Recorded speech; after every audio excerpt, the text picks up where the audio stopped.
Hello, my self Hitesh Kaushik और civil staff के इस प्लेटफॉर्म पर मैं आप सभी लोगों का स्वागत करता हूं।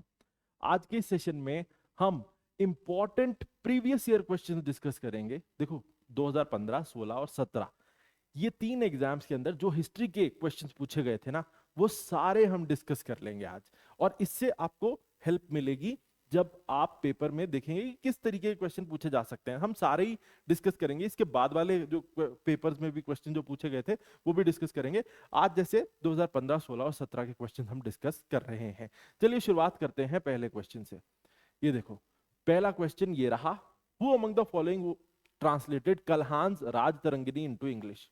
तो मैं यहां आपको बता दूं, राज तरंगिनी कल्हान के द्वारा लिखी गई थी 11वीं शताब्दी में, और ये भारत के इतिहास के बारे में लिखी गई सबसे बेहतर किताब है, जो क्रोनोलॉजी बताती है, साथ ही रीजन बताती है, बहुत सारा अपडेट देती है।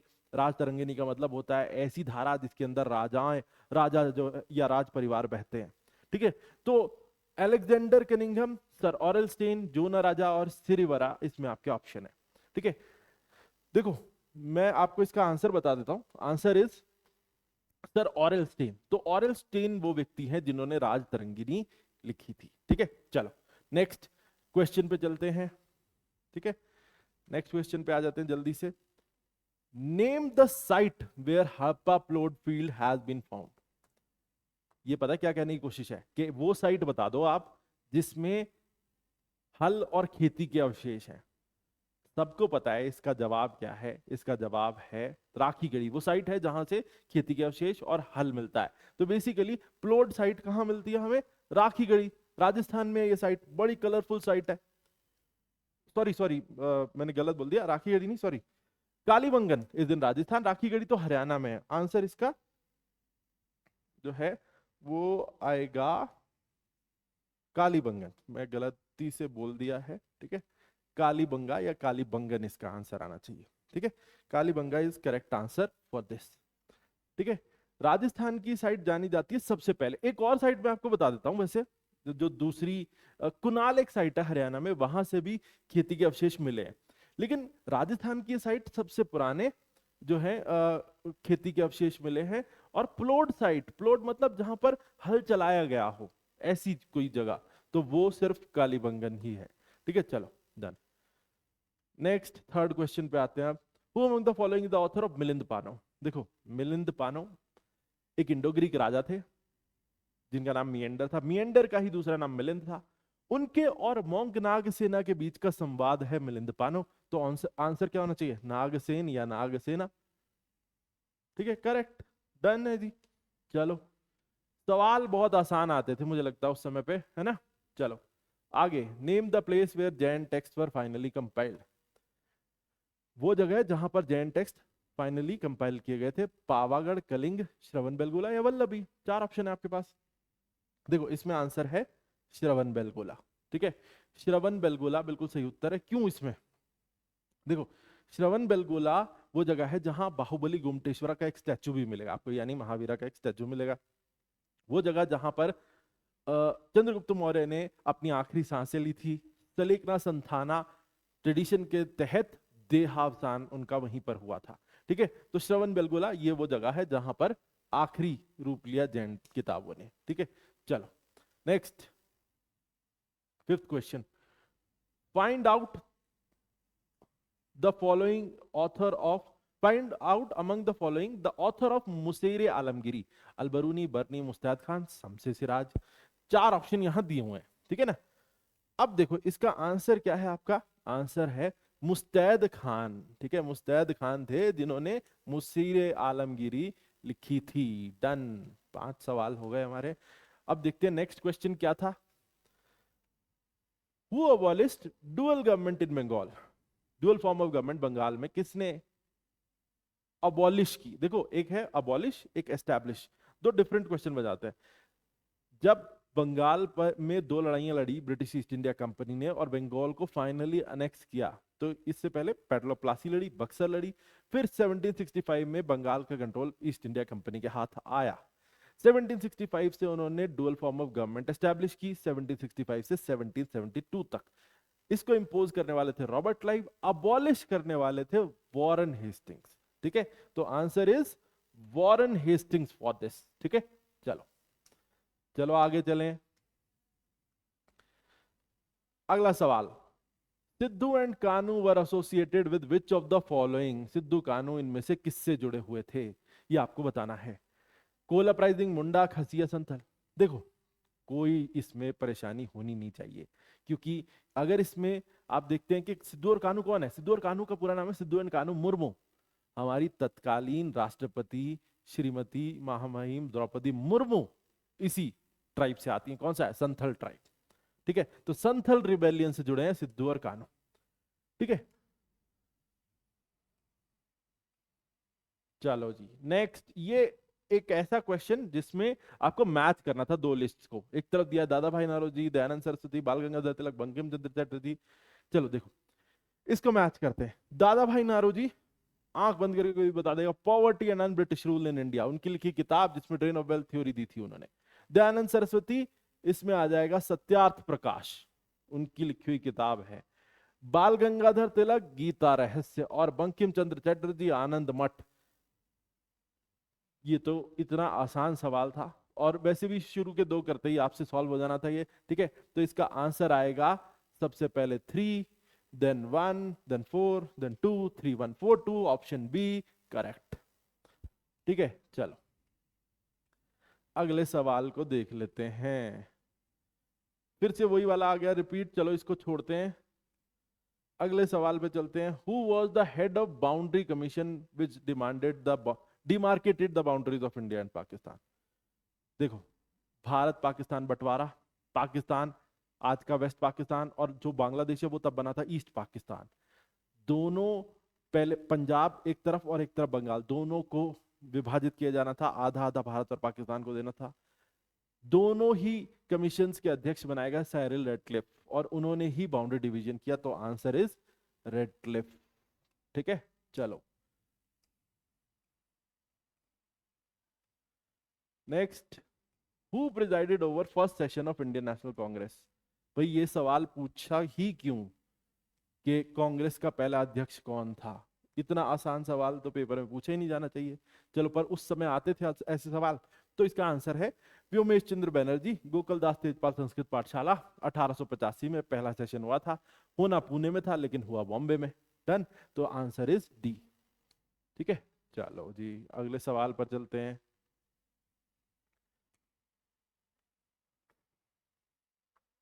Which socio-religious movement of 19th and 20th century adopted the practices of occult mysticism? Occult mysticism ये जुड़ा हुआ है थियोसॉफिकल सोसाइटी से। थियोसॉफिकल सोसाइटी बनी थी 1875 में न्यूयॉर्क यूएसए में।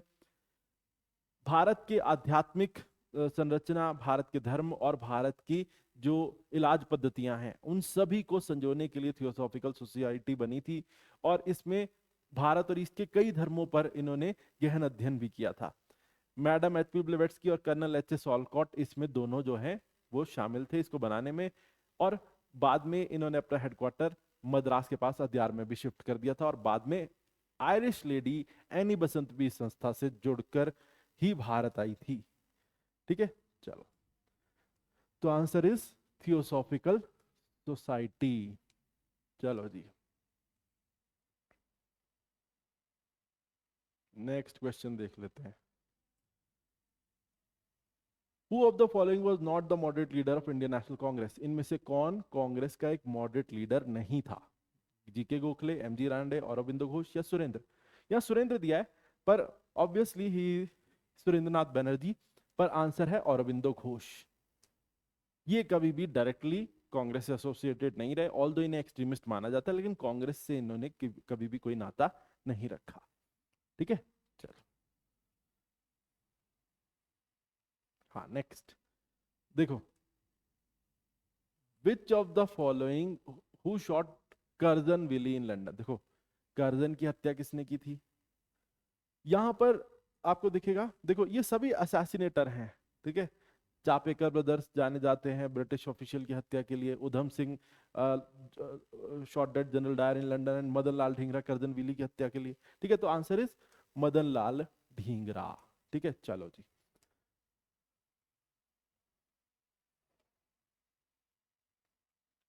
Next. When was Montagu declaration made about the introduction of responsible government stages for India?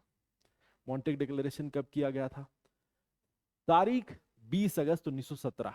और इसके पहले एनी बेसेंट अरेस्ट हुई थी क्योंकि वो होम रूल की मांग कर रही थी, और उसके बाद फिर जैसे ही मॉन्टेग डिक्लेरेशन आया तो होम रूल मांगने को ये कह दिया गया कि ये तो लोगों का हक है, ये कोई अपराध नहीं है, और उसके एक महीने बाद फिर एनी बेसेंट को रिलीज कर दिया गया था। ठीक है, तो और इसके बाद मैडम एनी बेसेंट ने, जैसा ब्रिटिश सरकार से प्रॉमिस किया था, उन्होंने अपनी होम रूल लीग वापस भी ले ली थी 20 अगस्त 1917।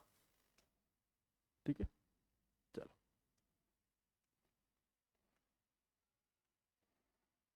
When was founded the Communist Party of India in 19? Where was? ठीक है, when तो चलो उन्होंने दिया ही 1920। मॉस्को, बॉम्बे, ताशकंद या फिर हांगकांग? तो इसका आंसर है ताशकंद में बनाई गई थी। ताशकंद उज्बेकिस्तान की कैपिटल, जहां पर 1966 में हमारे उस समय के प्रधानमंत्री लाल बहादुर शास्त्री जी का निधन भी हुआ था। ठीक है, चलो।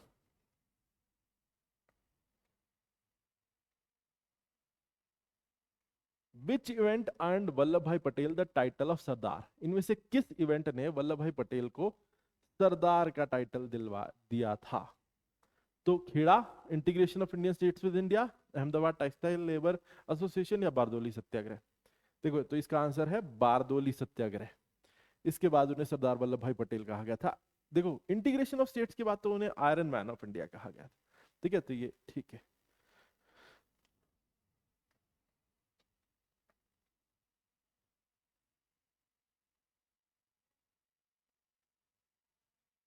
चलो, ये रहा अगला सवाल। दो लिस्ट है, मैच करना है आपको। ठीक है, अब यहां पर ये देखें कि लिस्ट वन लिस्ट टू, एक तरफ सच्चिदानंद आर्यभट्ट अयंकली और एम फातिमा बीवी हैं, दूसरी तरफ वास्तायन जज, हरिजन लीडर और हिंदी पोएट और एस्ट्रोनॉमर दिया है। अब देखो, सबसे पहले सच्चिदानंद यहां पर हिंदी पोएट, ठीक है, आर्यभट्ट फेमस एस्ट्रोनॉमर। ठीक है, वैसे तो यहीं से सॉल्व हो गया, 3 4 यानी ऑप्शन बी। आगे अयंकली जो है 2 यानी कि हरिजन लीडर, और एम फातिमा बीबी वात्सायन जज यानी कि बी आपका ऑप्शन है। ठीक है, चलो।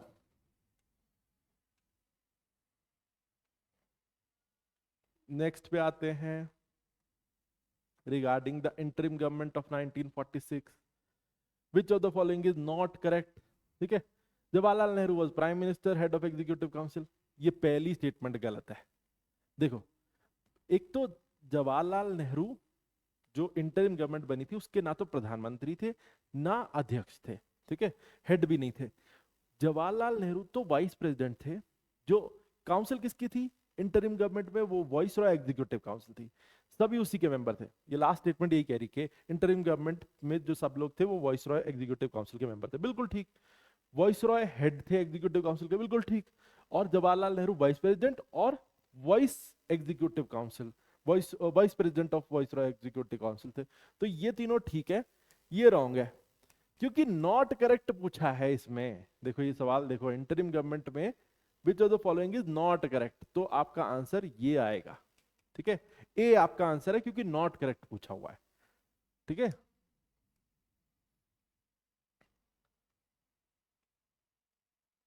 नेक्स्ट, आदि अंबेडकर समाज। अब ये सवाल था आदि अंबेडकर समाज मूवमेंट पर कि ये किस राज्य से जुड़ा हुआ है, महाराष्ट्र से, पंजाब से, राजस्थान से या उत्तर प्रदेश से? तो इसका जवाब है पंजाब से। ठीक है, तो आदि अंबेडकर समाज वाज रिलेटेड टू पंजाब। ठीक है, तो इसका आंसर आना चाहिए क्या? पंजाब। डन। चलो अगला सवाल देखें। यहां पर सवाल है कि when did communist party of India Marxist emerge as separate political party entity? देखो, कम्युनिस्ट पार्टी मार्क्सिस्ट बनी थी साल 1964 में, एक अलग विंग की तरह। ठीक है, तो इसका आंसर क्या आएगा? 1964। सीपीआई से अलग होके कम्युनिस्ट पार्टी मार्क्सिस्ट।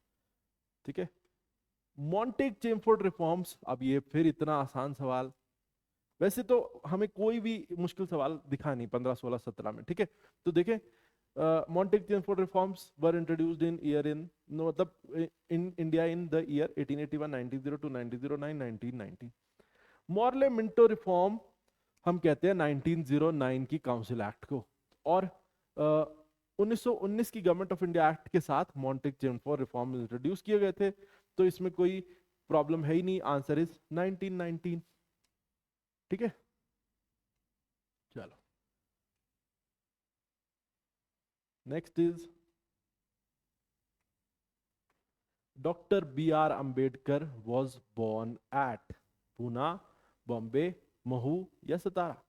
देखो इसमें ना जो तीसरा ऑप्शन है Mhow, military headquarters of war, Madhya Pradesh, Maharashtra, MP border, और ये रीजन जो है यहाँ यहाँ पर ही जन्म हुआ था डॉक्टर बाबा साहेब भीमराव अंबेडकर का, तो आंसर इज महू। ठीक है, चलो अगला सवाल, which of the following leaders had worked for tribal upliftment? Mahatma Gandhi, A B Thakkar, B R Ambedkar, Babu Jagjivan Ram. ठीक है, देखो यहाँ पर ना महात्मा गांधी हमें पता है कि उनसे बड़ा कौन समाज सुधारक हुआ है देश में, लेकिन ट्राइबल लोगों के लिए कोई खास उनका कोई कंट्रीब्यूशन रहा नहीं है। बी आर अम्बेडकर दलित उद्धारक थे और साथ ही बाबू जगजीवन राम भी, लेकिन ए बी ठक्कर थे ट्राइबल अपलिफ्टमेंट के लिए जिम्मेदार व्यक्ति, तो ये उसमें आंसर आएगा। ठीक है, चलो नेक्स्ट,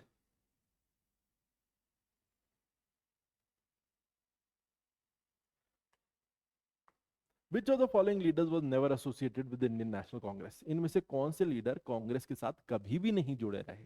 ठीक है, बी डी सावरकर, लाला लाजपत राय, वल्लभ भाई पटेल, सुभाष चंद्र बोस। देखो यहाँ पे देखो, लाला लाजपत राय 1907 में कांग्रेस से लाल बाल पाल ने त्याग पत्र दिया था, तो ये तो जुड़े ही थे। वल्लभ भाई पटेल एक इंपॉर्टेंट मेंबर रहे कांग्रेस के काफी लंबे समय तक, और सुभाष चंद्र बोस 1938-39 के 2 कांग्रेस सेशंस में प्रेसिडेंट थे, तो मेंबर तो होंगे ही, ऑब्वियस सी बात है। तो जो नहीं थे वो आंसर है वी डी सावरकर। ठीक है, तो वो नहीं थे, जो वो कौन थे? V D Savarkar. चलो लास्ट क्वेश्चन देख लेते हैं 2015, 16, 17 के एग्जाम पेपर्स में। Which of the following was not a socialist leader? Ram Manohar Lohia, Jayaprakash Narayan, Subhash Chandra Bose और एम आर जयाकर। देखो एक नाम है एम आर जयाकर, हिंदू महासभा से जुड़ा हुआ, बाकी आप देखेंगे तो वो सोशलिस्ट लीडर सारे हैं, राम मनोहर लोहिया, जयप्रकाश नारायण, सुभाष चंद्र बोस बंगाल से आते हैं, तो answer is M R Jayakar. ठीक है, तो your answer is D, M R Jayakar. ठीक है, तो यहां हमारा सेशन समाप्त होता है आज का। आज हमने 2015, 16 और 17 के एग्जाम पेपर में जो एचएएस एग्जाम, एचपीएस एग्जाम थे, उसके अंदर जो हिस्ट्री के सवाल पूछे गए थे वो डिस्कस किए। मैं उम्मीद करता हूं ये क्वेश्चंस आपको हेल्प करेंगे, आपको बेटर अंडरस्टैंडिंग डेवलप करने में, और आप ज्यादा जो है वो समझ पाएंगे किस तरीके से सवाल जो है इवॉल्व हो रहे हैं अलग अलग समय पर। आपको आगे के सेशन में पता चलेगा कि कैसे डिफिकल्टी लेवल जो है वो बढ़ता गया, और अब किस तरीके का डिफिकल्टी लेवल हो सकता है वो भी आप अज्यूम कर पाएंगे। ठीक है, तो आज के लिए इस सेशन को यहीं समाप्त करते हैं, फिर मिलेंगे आपसे अगले सेशन में। जय भारत, जय हिंद।